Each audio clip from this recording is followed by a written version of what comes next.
Olá. Cumprindo todos os protocolos sanitários de enfrentamento da pandemia de Covid, a equipe de comunicação da OAB Santos vai manter no ar o programa que tem esse nome, OAB no Ar. Confira os destaques desta edição. A palavra da diretoria nessa semana é com a doutora Tânia de Sá, com o Sérgio Guimarães. No momento das comissões, um assunto muito importante. Na pandemia, a vulnerabilidade de crianças e adolescentes aumentou. Todos os detalhes com a presidente da Comissão da Criança e do Adolescente, Letícia Giribello. E também no programa de hoje, o diretor Rogério Bacilli mostra a importante honraria recebida por uma advogada no Karatê. A matéria completa foi feita pela cobertura da comunicação da OAB Santos. E Rodrigo Julião traz a palavra do presidente.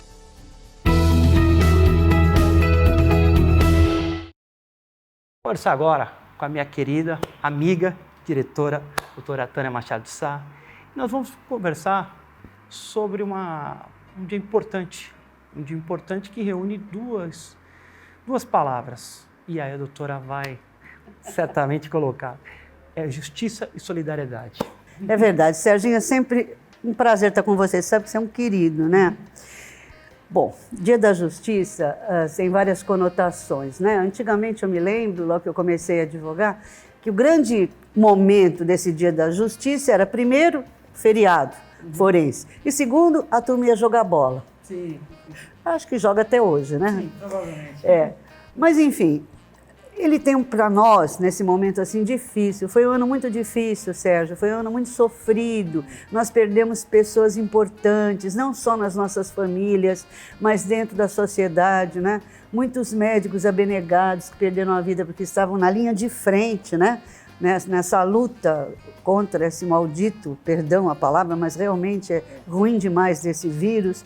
Então, agora, esse Dia da Justiça tem um significado muito maior para nós, tem muito maior. Primeiro, porque nós percebemos, né, uma solidariedade, uma união muito maior, né, entre os advogados, entre os promotores, os juízes, os serventuários da justiça e também os nossos funcionários das OABs. Eu acho a CAASP também um papel importantíssimo, Sérgio. Então, eu acho que é um momento de agradecimento, sabe? Porque sem solidariedade ficaria muito difícil passar essa fase, e agora está um pouco melhor, né? Já teve muito pior. Mas você vê, nós tivemos atos assim de solidariedade, de companheirismo muito importantes. Eu tenho assim um agradecimento assim muito especial à Caixa Econômica Federal e ao Banco do Brasil. No momento que nós estávamos com tudo fechado, né? O advogado não podia sequer chegar ao banco para retirar aquele alvará, aquele precatório que demorou tantos anos, né? Enfim, todas aquelas verbas de caráter alimentar, tanto para o cliente quanto para o advogado, estava muito difícil. O Banco do Brasil e a Caixa Econômica Federal realmente abriram as portas, agendaram, permitiram que os advogados pudessem realmente praticar. Você está trazendo uma visão muito importante, porque quem advoga e trabalha, ele está preso no seu dia a dia. Quem está ajudando, como é o caso aqui da OAB e a diretoria, que está aqui sem remuneração nenhuma, você tem uma outra ideia de como a coisa funciona. E se não fosse isso, certamente o prejuízo seria maior ainda. Muito maior. Eu já falei isso aqui, vou repetir, porque é uma coisa assim, de março a junho, você sabe que eu sou diretora secretária-geral, então tudo vem através da secretaria-geral. Você sabe quantos e-mails chegaram até nós? 1.900, Sérgio, até junho, nós estamos em novembro. Então você vê, na medida do possível, nós tivemos a possibilidade de atender a todos. E outro agradecimento, né? Eu chamo a minha infantaria, sabe? Aquilo que vai na frente, que são as prerrogativas.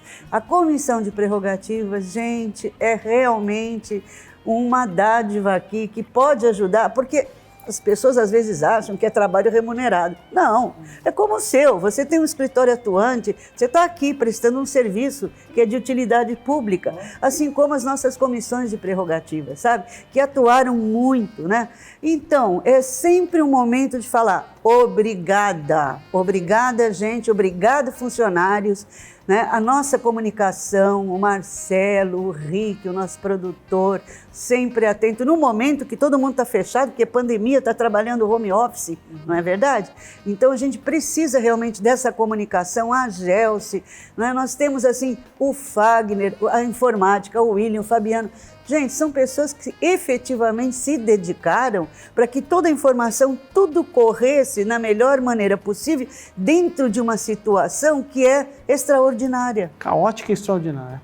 E a nossa diretoria também. Eu não posso deixar de falar assim, olha, Julião, nosso presidente, uma pessoa ímpar, a Maria Lúcia, aquela doçura de criatura, né? O Rafael lá na tesouraria, o Basílio, nosso secretário adjunto, quer dizer, trabalhando junto, essa diretoria conseguiu, espero que conseguirá até o fim melhorar cada vez mais, mas esse período realmente, Sérgio, foi muito difícil. O telespectador sabe, independente da sua profissão, e o advogado que está assistindo aqui também, ele sabe desse momento difícil. E se você não tiver uma instituição forte, com pessoas que queiram um fim comum, a coisa não funciona. E aqui a OAB, eu posso falar, para mim não tem ganho pessoal nenhum, eu vejo o esforço e eu senti, porque é muito fácil você do outro lado falar, putz, eu recebi um e-mail da OAB, mas ninguém sabe como é um trabalho árduo. As pessoas estão aqui trabalhando,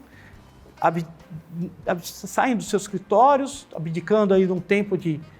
Não, e tem outra coisa que você lembrou bem, nós temos 87 comissões, o trabalho das comissões também é importantíssimo.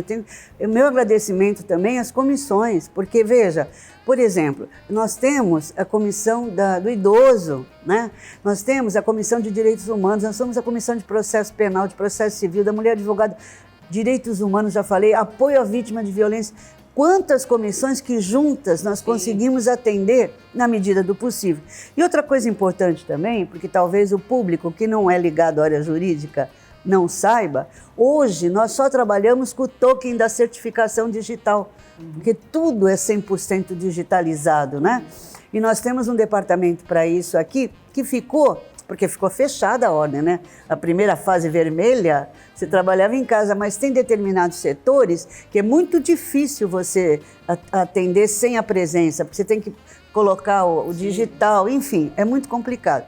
E esses departamentos, a certificação digital, do CAD também, eles atuaram, se desdobraram as meninas para atender a todos. E graças a Deus, nós conseguimos assim quase que zerar esses pedidos. Senão o advogado nem em casa poderia trabalhar. E uma coisa bem interessante, desde a implantação do sistema digital e outras coisas também. Aqui nas comissões, ultimamente os temas espinhosos têm acontecido. Violência contra a mulher, estupro, desigualdade racial. E são temas que eu tenho debatido muito. Que outrora a gente não debatia, a gente colocava debaixo do... E hoje, que coisas boas do passado, essa não era uma das coisas boas. Hoje há uma melhora, as pessoas enfrentam, e a gente comenta aqui, e aí a gente percebe o papel de cada comissão, de cada advogado que vem, que sabe o que está falando, que estudou, que atua, que auxilia isso tudo. Então, não são temas que estão se falando da boca para fora. Quando a gente fala no estupro, quando a gente fala numa violência, infelizmente foi muito mais do que eu imaginava, os casos concretos, a gente sente a presença e a abnegação do advogado. Não, é verdade. Eu até digo a você que, por vezes, a imagem que eu tenho da ordem é um enorme guarda-chuva, porque cabe todo mundo lá dentro, cabe tudo aqui dentro, né? A gente recebe e-mail de tudo quanto é denúncia, é reclamação, é muito interessante. É administrativo, é social, é interessante. Agora, você sabe que a nossa subseção é uma das maiores do estado, depois de São Paulo, né? Nós temos 3 casas de advogados, né? A Casa da Cidadania, nós temos todos os fóruns com uma sala bem aparelhada. Uma sala bem aparelhada, a regional da CASP aqui dentro da nossa sede, da Casa 1. Então você vê, o número de funcionários atendendo é muito grande, né? E eles se desdobram. Realmente, os funcionários nossos são dignos de elogios. Gente, mais uma vez, obrigada. Porque nós aqui estamos a servir, né? Você está para servir, eu estou para servir. E eles, então, encampam isso, eles vestem a camisa. Isso é muito bom, a gente se sente é muito gostoso prestar esse serviço com gente tão, digamos assim, comprometida com aquilo que acredita. É muito bom. Daria para encerrar, e também para encerrar o ano, esse ano de 2020, Hoje talvez seja o penúltimo programa do ano e é um ano diferente de todos que nós vivemos. Eu não me recordo, tivemos alguns casos impactantes, mas nada que perdurou tanto tempo. E eu gostaria até, a doutora Tânia, um pouco mais experiente, que também provavelmente não deve ter passado um ano tão diferente como antes. Eu queria que desse até uma palavra de encerramento também, para a gente terminar e se desligar desse ano. Bom, em primeiro lugar, eu tenho certeza, porque eu tenho muita fé, que 2000 será muito melhor, que nós vamos ter a vacina aí, se Deus quiser, as coisas voltarão à normalidade. Que a nossa ordem vai estar aqui, sempre de portas abertas. Eu costumo dizer, por exemplo, que eu sou uma soldada, que o meu partido é a OAB, que eu acho que o advogado merece todos os elogios, tudo que possa, porque a gente vive o dia a dia do advogado, eu, o Sérgio, nós somos advogados militantes, a gente vive esse dia a dia, sabe como é difícil, mas ama essa profissão, não é, Sérgio? Ama de paixão. Então, o que nós queremos e desejamos é que 2021 realmente será um ano muito melhor. Os colegas certamente sempre encontrarão as portas dessa casa aqui, que é de todos, aberta. E você também, querido Sérgio, vai estar aqui conosco, entrevistando também, conversando com todas as comissões e os advogados. Como se Deus quiser.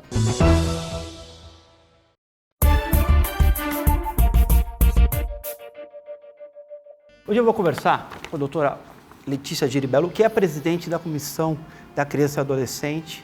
Nós vamos bater um papo, né, doutora, sobre só o quê? Não só os efeitos da pandemia, mas também o papel hoje, realmente, que a criança, um país violento como o nosso, vem sofrendo desigualdade tão grande, a gente encontra-se aí ainda muito aquém do que a gente imaginava que poderia estar, né? Então a gente veio bater um papo, isso é um prazer tê-la aqui, né? Prazer é meu poder estar conversando aqui com vocês. Doutora, a gente está no meio de uma pandemia e onde naturalmente todos estão sofrendo os efeitos, mas os adolescentes, as crianças e os adolescentes, qualquer que seja a sua faixa econômica e social, estão passando por momentos mais estressantes, quer seja cerceadas de fazer suas atividades, estudos em casa e etc. Né? E aí a indagação também, depois desse período todo, eu vou tecer ali sobre as questões da criança e do adolescente, principalmente nas comunidades de baixa renda. Né? A gente hoje, com a pandemia, teve esse cerceamento, mas elas não tem como segurar o adolescente, né?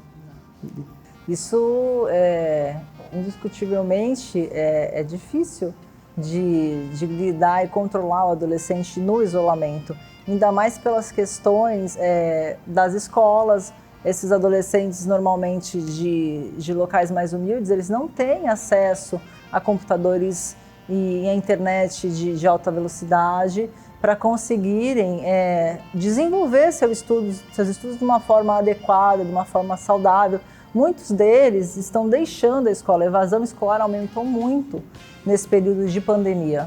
Sim, E aí, nesse tempo ocioso, eles acabam, infelizmente, indo para a rua, procurando diversão, e muitas vezes em locais clandestinos, por conta da fiscalização e por conta da pandemia. A gente sabe que os locais clandestinos, volto a falar, independente do poder econômico, eles ocorrem de uma maneira bem frequente. O jovem, é difícil manter o jovem em casa. Nós somos difíceis, imagina um jovem e a proximidade do verão e tudo mais. Essa questão do calor também aumentou muito, as pessoas nas praias, nas ruas, e os pais falam isso, comentam isso com a gente. É muito difícil controlar, né, nesse calor, nesse verão, essas crianças e esses adolescentes com toda essa energia, com todo esse vigor e querendo viver, né? Sim, sim. E festas acontecem, às vezes depois eles começam a ficar rápidos, né? E nem colocam um lugar onde a festa acontece, quer dizer... Precisa estar muito atento a toda essa fiscalização, os pais precisam ser muito parceiros dos filhos para realmente conseguir controlar e saber o que essas crianças estão fazendo, onde estão indo, com quem estão andando. é bem delicado, é uma questão familiar muito importante. É uma questão familiar importante, é uma questão que gera também as discussões, mas a rede social também, ela é, na verdade, a meca para quem quer, para o adolescente, hoje que tem muita informação. E aí a gente tem situações, essas festas que regadas a drogas, álcool e tudo mais, e isso daí é difícil, né, você controlar. Isso acontece, tá?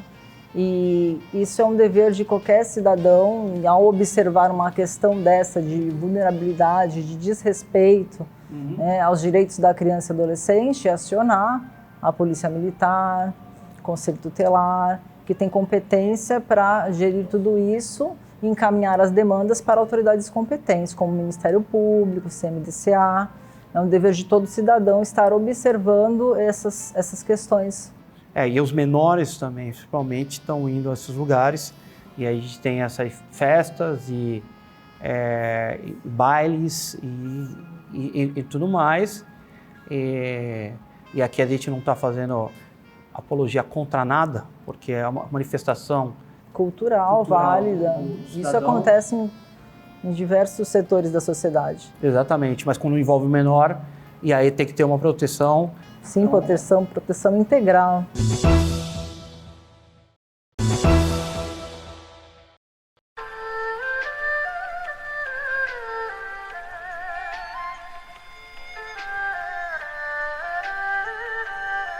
É um conjunto da força física e força mental. Como tudo na vida, a gente tem que aliar a teoria com a prática. No karatê também não é diferente. A força física e a força mental, o conjunto dos dois privilegia e ajuda na formação do praticante. Com a evolução da humanidade, digamos assim, o ser humano está bastante pacífico nos grandes centros, mas na antiguidade a gente tem que admitir que o ser humano, por natureza, como qualquer todo animal, não digo violento demais, mas tem uma certa violência suficiente para preservar e para manter a sua vida nos primórdios da natureza, da humanidade. Cada um tinha que se defender. E hoje, logicamente, com a educação, a convivência, o ser humano se tornou, digamos assim, bastante pacífico. Se bem que nem todo mundo tem essa filosofia, essa mentalidade, essa educação. Haja visto, nós temos grandes violências nos grandes centros, até pessoas que têm uma certa escolaridade. Infelizmente, nem todos entende essa filosofia. O karatê educa sim, como qualquer escola, como qualquer educação. Quanto mais pratica, quanto mais estuda, quanto mais pratica o karatê, logicamente educa a pessoa, deixa a pessoa, digamos assim, num estado satori, num estado da plenitude, com bastante harmonia. Idade para parar só no momento que você já não tiver mais condições de levantar. Mas mesmo assim, eu diria que atividade física é importante desde princípio, desde a época de criança até o fim da vida. O dia que você não puder mexer as pernas, mexer os braços, já realmente deixa a desejar. A nossa academia, como é uma academia tradicional bastante antiga, eu não tenho idade para, digamos assim, crianças abaixo de 5 anos. Mas nós temos muitos professores espalhados pela cidade, pela nossa região, pelo nosso país, que dedicam karatê para crianças, né? Até para criança, digamos assim, menos de 5 anos. A nossa academia, aluno mais novo, se não me engano, deve ter 5, 6 anos. E aluno mais velho, acho que vai completar agora em dezembro 86 anos. E tem outro que completa 86 em abril, se não me engano.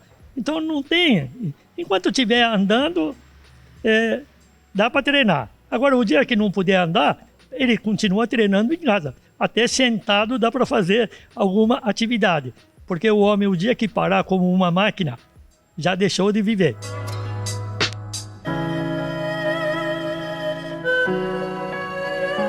Eu comecei em 83 e me tornei faixa preta em 88, no mesmo ano que eu entrei para a seleção brasileira de karatê e disputei o torneio mundial no Egito. O karatê é um esporte diferenciado porque ele abrange pessoas de 5 anos até 85 anos, por exemplo, como nós temos praticantes. A juventude está aliada ao vigor físico, então a parte física, quando o praticante é mais jovem, é muito mais motivadora. Com a idade, você vai caindo no vigor físico, mas vai se iniciando na filosofia, no Do, que é a parte técnica, assim conhecida. Então, o karatê é para a vida toda, é uma filosofia de vida que você pode treinar até seus últimos dias. Em relação ao machismo, assim, o karatê está inserido na sociedade brasileira, e a sociedade brasileira é machista. Quando eu iniciei, eram bem poucas mulheres. A mais antiga do que eu, a minha senpai, a Sandra, por exemplo, não treina atualmente. Talvez daí decorra essa dificuldade de termos mulheres kodanshas, que é o grau superior, 7º Dan em diante. Minha maior dificuldade era na época de faculdade, quando eu era de seleção brasileira, competia pelo mundo, campeonatos pan-americanos, mundiais, sul-americanos, e estava na faculdade. Tive apoio de alguns professores que sempre entenderam esse lado atleta, esportivo. Com o passar do tempo, você vai ter que contrabalancear sua vida particular e profissional com as competições. Atualmente eu parei de competir porque estou na diretoria jurídica da Federação Paulista de Karatê, então eu faço mais um trabalho administrativo. A minha última competição, eu fui campeã brasileira master em 2015. O sonho olímpico para o karatê foi muito desejado por todos nós, pelos atletas de ouro das décadas de 80, 90. Ela vai acontecer o ano que vem, não foi esse ano por conta da pandemia, mas a forma de selecionar o atleta para o continente sul-americano é bem difícil, é pelo ranking mundial, e nós temos poucos atletas brasileiros cotados, que são atletas de ponta, jovens, que estão no auge do vigor físico. Para as colegas advogadas, para as suas filhas, para as meninas, eu deixo o seguinte conselho: o karatê como arte marcial é primordial para a mulher aprender a se defender e para ter a visão do perigo. Muitos dos nossos faixas pretas trazem suas filhas para treinar. Eu mesma já formei muitas mulheres faixas pretas e tenho alunas a partir dos 5 anos de idade, até os 70 anos. Eu acho que o karatê deveria ser obrigatório na escola para as meninas, porque dá uma consciência, uma autodefesa e a vontade de se posicionar na sociedade. O karatê é primordial para o desenvolvimento da autoconfiança. Então, você advogada, você menina, você mulher, faça uma aula experimental e veja o que o karatê pode lhe ajudar no desenvolvimento psicossocial.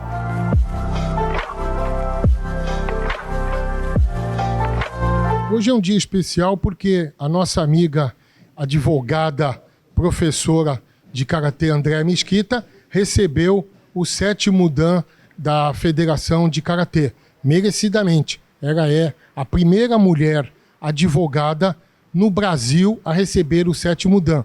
É a primeira mulher advogada na América do Sul a ter a graduação de 7º Dan. Para nós é uma honra e eu tenho certeza que ela, além de ser uma excelente advogada, é uma grande professora de karatê, é um ícone, já representou o Brasil em diversos países, representando o Brasil e o karatê e a advocacia, que é o carro-chefe dela. Ela é advogada e professora de karatê. E agora 7º Dan. E é um exemplo para todas as moças, estagiárias, estudantes de direito e advogadas que dá para chegar lá. Você pode ser advogada e pode ser karateca. A Andréa é um exemplo disso. Ela é a única 7º Dan na América do Sul advogada. E eu acho que do nosso estilo Shorin-ryu, talvez ela seja no mundo. Só estamos pegando uma confirmação do Japão. Mas, com certeza, ela é a única na América do Sul advogada 7º Dan. Para nós é um orgulho e uma honra ser amigo dela e saber que ela é uma excelente advogada também. A ética e a disciplina representam o karatê e a advocacia. Hoje eu me sinto um advogado e karateca. Tenho minhas disciplinas do karatê, que são muito importantes, o respeito, a educação e tudo mais. Então isso a gente leva do karatê para a advocacia e vice-versa. Eu me sinto uma pessoa que eu respeito a ética e tenho a disciplina do karatê. O karatê faz parte da minha vida, como faz parte da vida da Andréia, como faz parte da vida dos meus filhos e de muitos advogados e karatecas e de pessoas que não são advogados, mas são karatecas.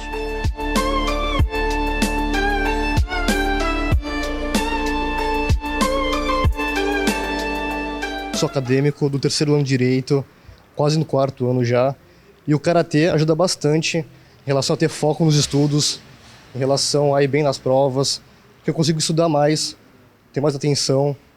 Só tenho a agradecer a todo mundo ao meu redor, aqui na academia principalmente, nossa doutrina, nosso respeito pelo próximo, e tudo isso gera um conjunto que facilita, tanto na minha vida acadêmica quanto na minha vida estudantil, no trabalho também, em tudo, no bem-estar. Ter uma mestra mulher é uma honra, porque ela nos ensina diariamente o melhor que ela adquiriu com esse tempo todo de treino e dedicação. Eu tenho a agradecer a ela e a todos pelo karatê que ensinam aqui. Não existe machismo, aqui a gente preza o respeito pelo próximo e a todos os nossos irmãos de tatame.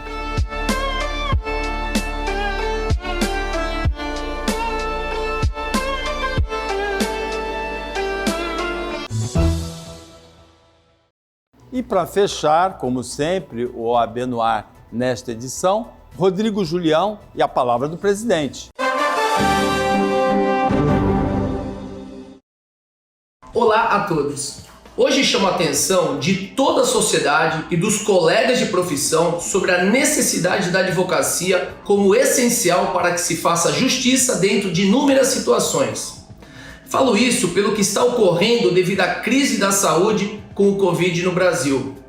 As pessoas e até empresas estão fazendo acordos extrajudiciais e contratos sozinhas, sem a presença de um advogado que lhes auxilie na base legal e defenda todos os seus direitos. Isso é gravíssimo, porque existe sim a má-fé para apressar acordos que só beneficiam quem já está devidamente informado sobre seus interesses. A OAB Santos traz essa situação a público como um alerta a todos vocês. Se de um lado vemos algumas facilidades de acesso a órgãos públicos para uma reclamação, um pedido de acordo, por outro, confiar apenas em tal facilidade pode ser um grande e em especial perda de direitos.